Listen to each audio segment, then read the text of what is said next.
Good morning. My name is Rabbi Wyne, and I want to welcome you to Life is Great, where every Sunday morning we get together, we talk about another universal value that is derived from Judaism and help you live the best life you possibly can.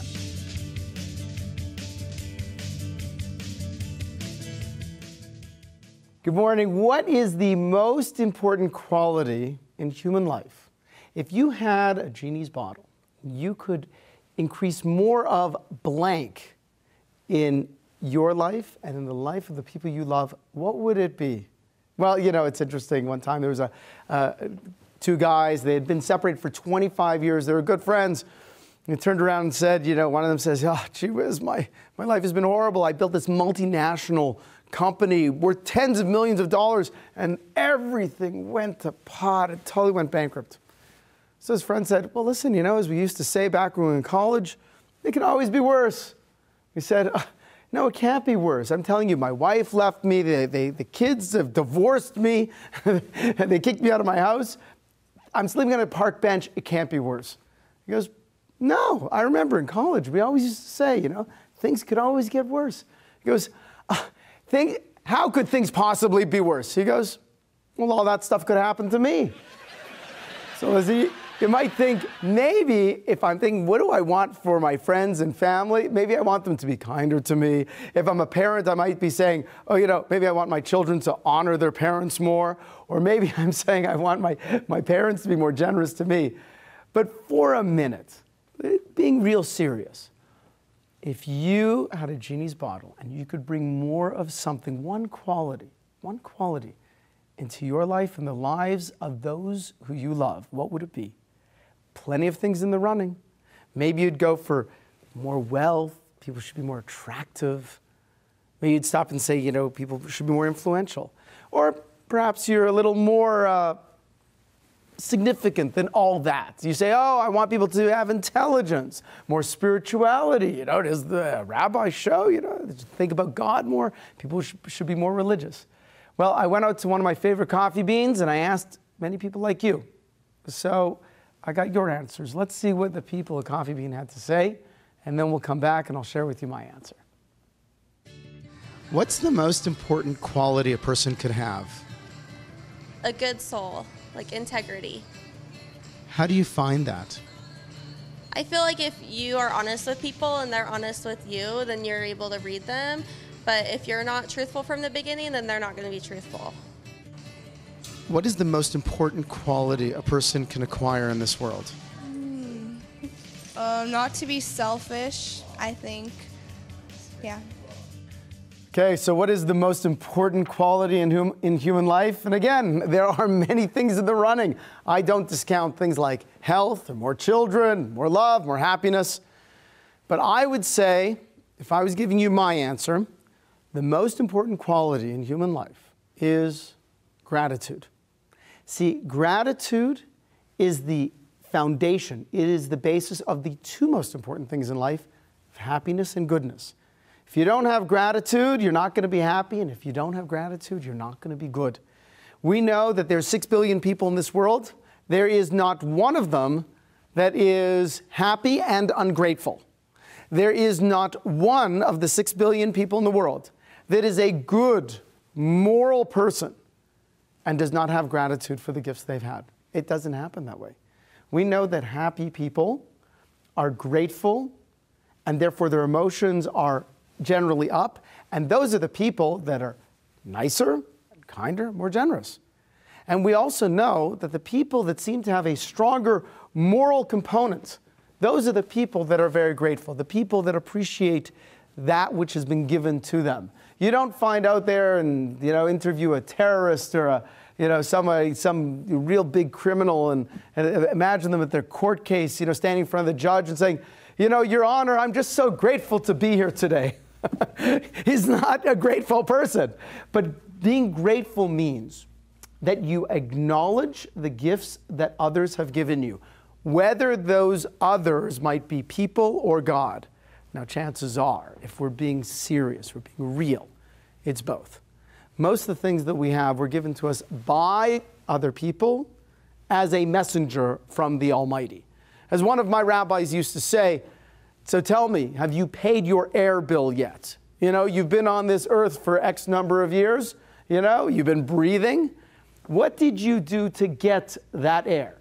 And we find that Moses, before Moses was finally not allowed to go into the promised land, he stood up and he prayed, the Talmud tells us, 515 times to go in. And each time he prayed, he never once said, God, let me go in the promised land because I've been a good servant to you. Because after all, God, I am the humblest man who ever lived. And after all, God, I am the lawgiver. So God, maybe you should just like throw me a bone. Let me go in the land of Israel. Then know that every single time Moses prayed, he prayed, God, just give it to me, even though I'm undeserving. Give it to me as a freebie. And sure enough, the rabbis of the Talmud explain, that's how righteous people pray. Righteous people pray for things not because they deserve it. They pray because they have an understanding that everything they've gotten so far in life has been a free gift from God. See, Moses understands, and every person who prays to God in a righteous way understands that everything God has already given us is worth more than we could even dream about asking. Isn't it an amazing idea? Think about it. What did God give you? What has God given you so far? Your eyes, your mind, your hands, your personality, your charisma, the fact that He's kept you alive, your education, all these days. He's given you a certain God consciousness. How valuable is that? He's already given you that. So now you're going to ask for something more? Okay. Yes, we always should ask for more. We'll talk about that another time, why we should always be asking more from our Father in heaven. The essence is, of course, as a father, I'll tell you, all I want to do is give to my children.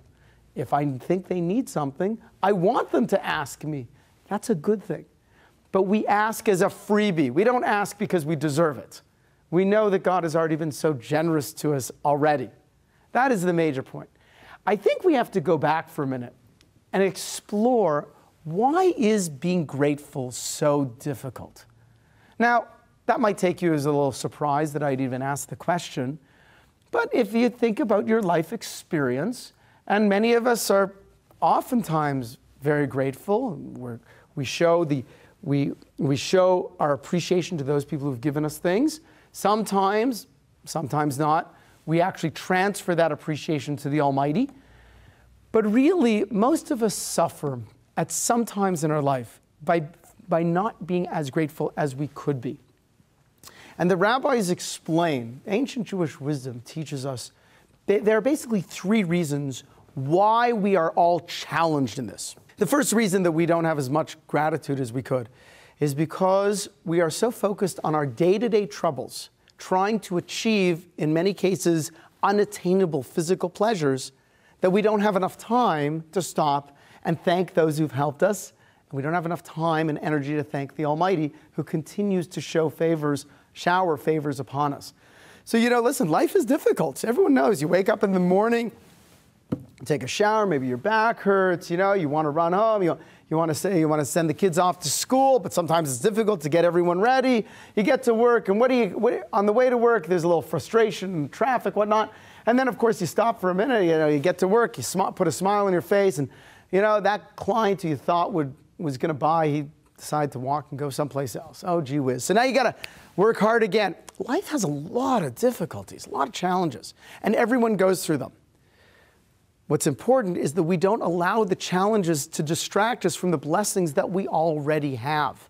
And many times, because we spend so much time trying to achieve those things that are even a little beyond our reach. Gee, I wish I could drive a little nicer car. I wish I could live in a little better house.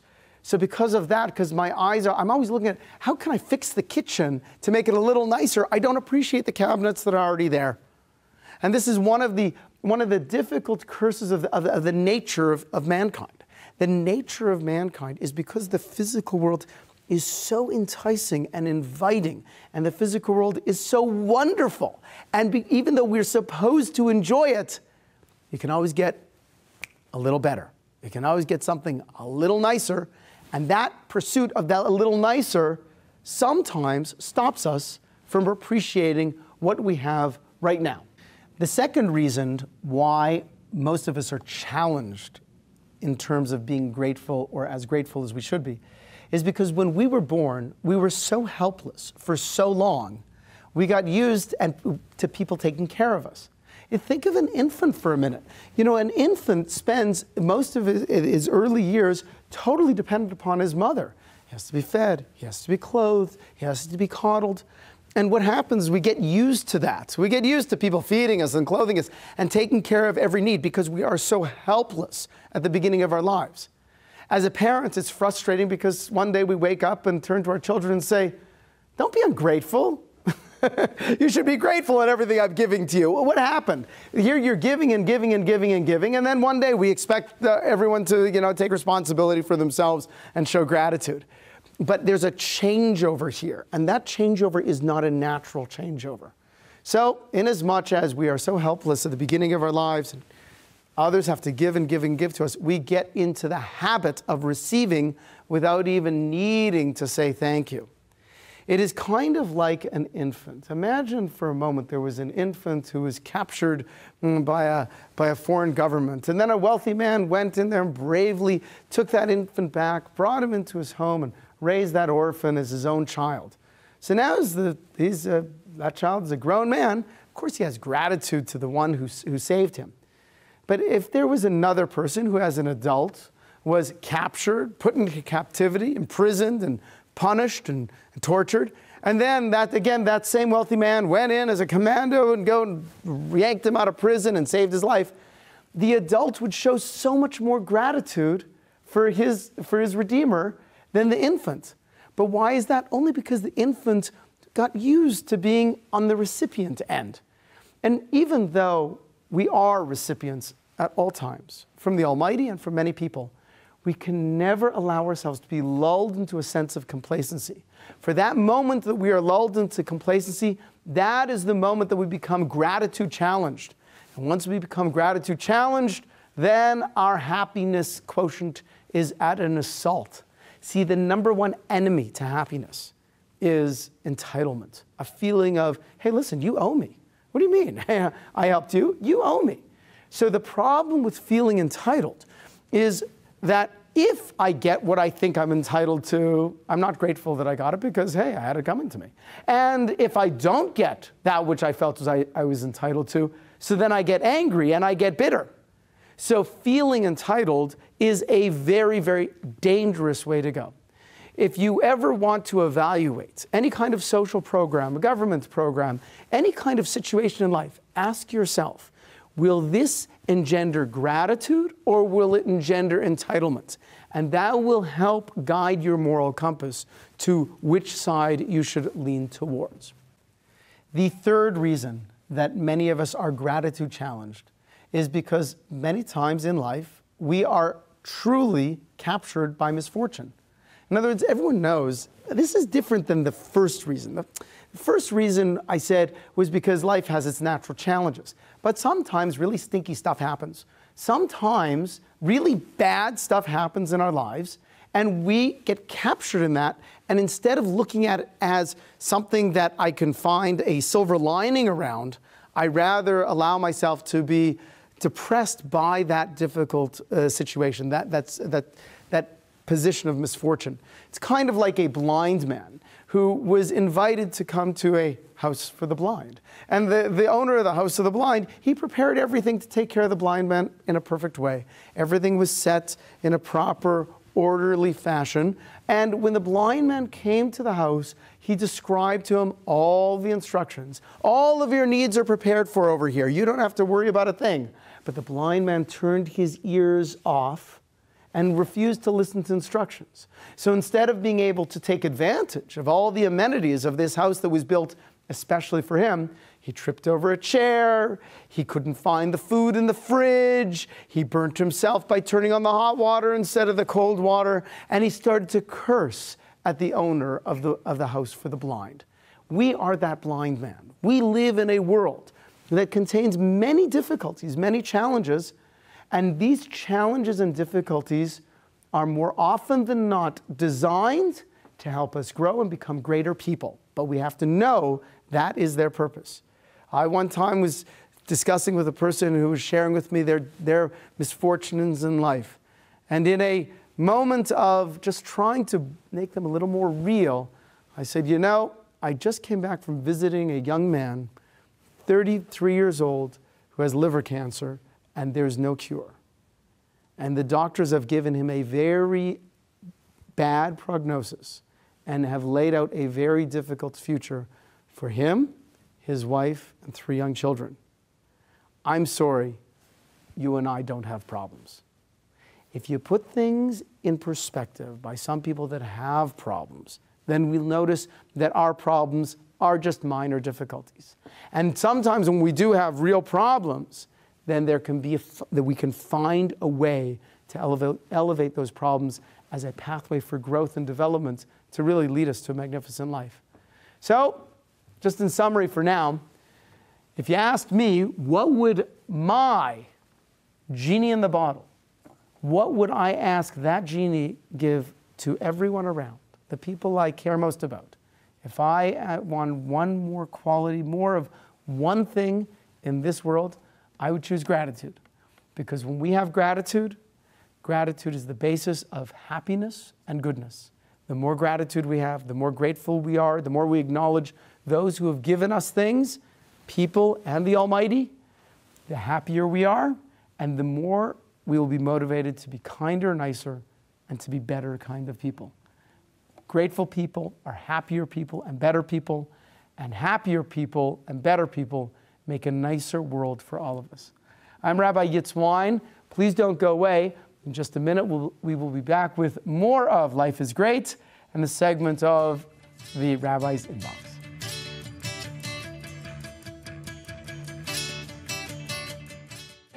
One of the things that's really unique about an Orthodox synagogue, and I think Young Israel Aish in particular, is that not only do I know everybody's name, I know your dog's name. It's really about a personal relationship, about everyone should have a relationship with a rabbi. Judaism teaches us that every person needs a rabbi, you need a friend, and you need a student to really get the fulfillment of wisdom, to really understand what life is about.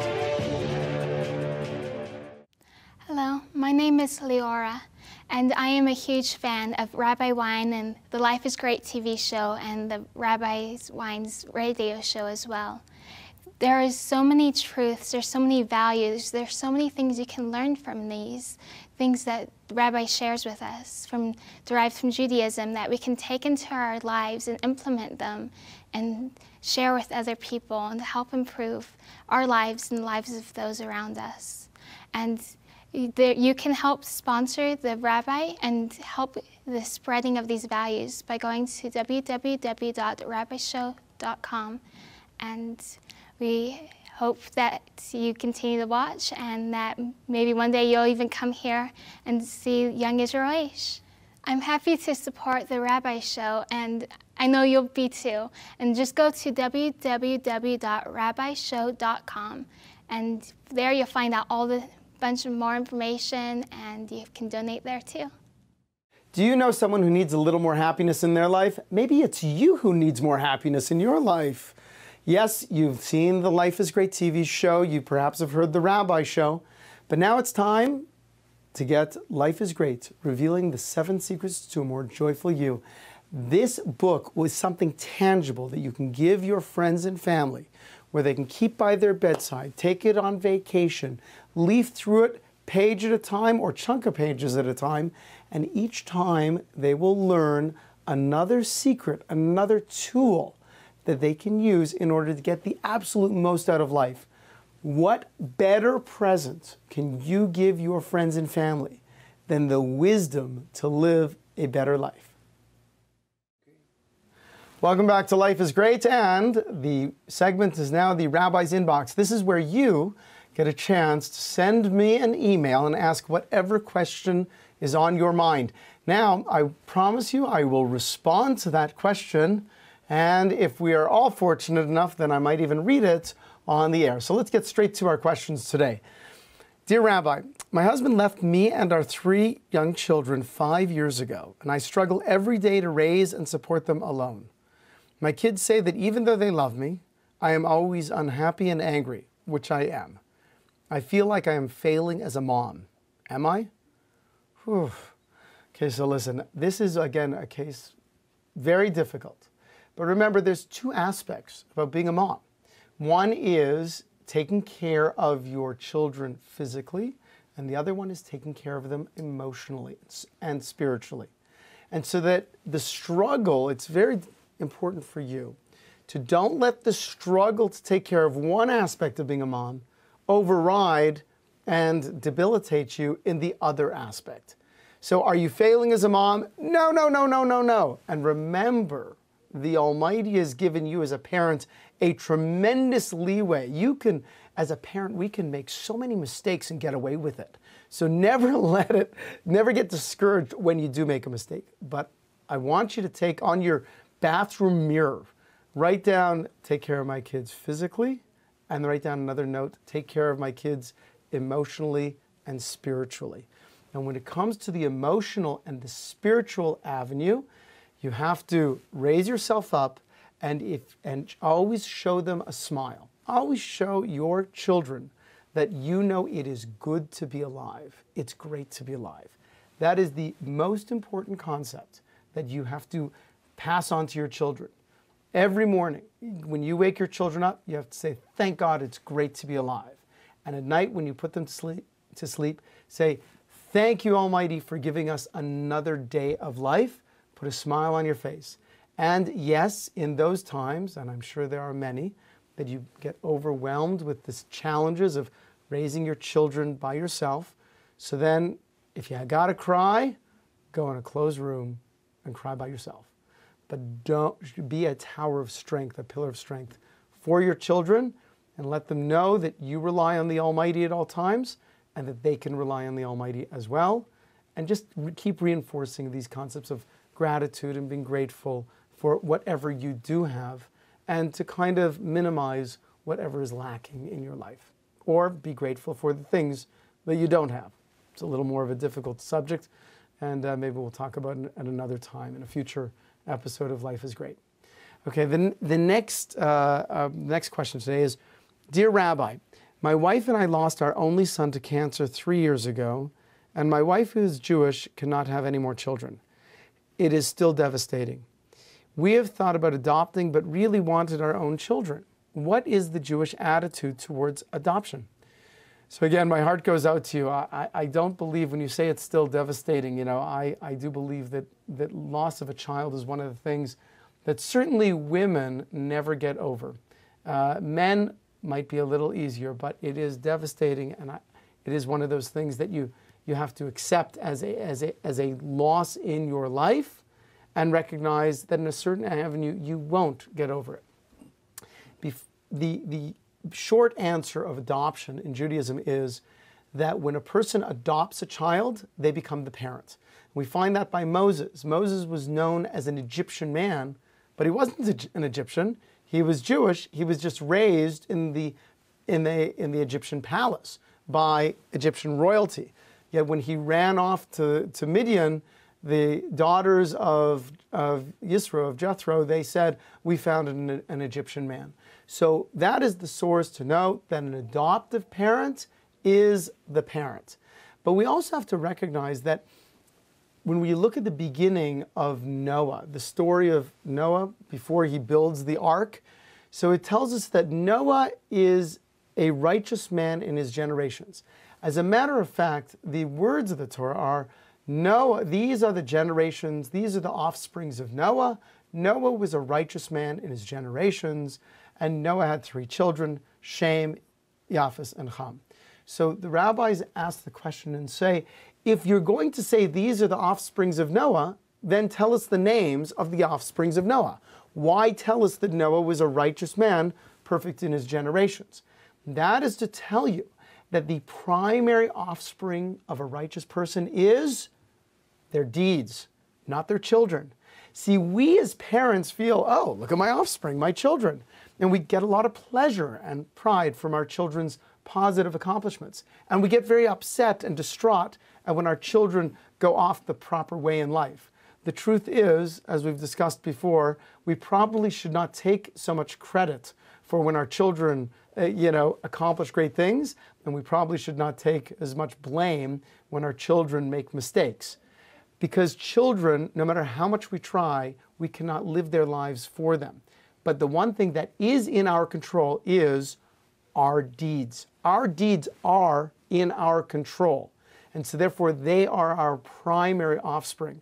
So one of the great things about not having children is you have more time and more money to do positive deeds. So I'm a big believer in raising children and having a family. And I would encourage you to go and adopt.